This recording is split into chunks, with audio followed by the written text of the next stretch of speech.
mandags den 11. november, der holdt Line Hillerup fra De Radikale og jeg et lidt anderledes arrangement. Vi havde kaldt det politik på høje hæle, og i virkeligheden så var det et dagligstuemøde uden fastsatte politiske temaer. Altså vi skulle ikke diskutere normeringer i daginstitutioner eller på ældreområdet, eller hvor der skulle ligge nye veje.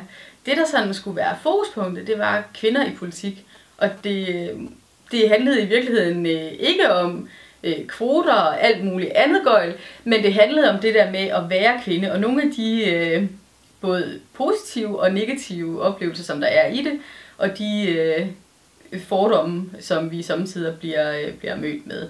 Også om, hvor hårdt det kan være at være i politik, hvad enten det så er rigtigt eller ej.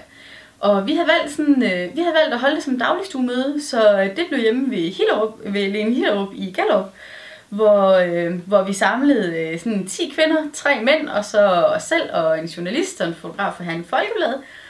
Og det blev faktisk et rigtig, rigtig fedt møde. Jeg vil godt indrømme, at sådan lige inden vi gik på, der blev jeg ramt af sådan en lille smule panik før lukketid.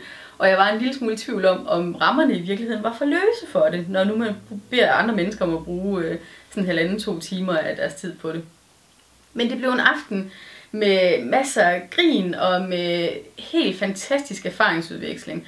Og vi fik masser af feedback på, hvor vi er gode, hvor vi ikke er. Og også i forhold til, hvad andre savner, når kvinder engagerer sig i politik.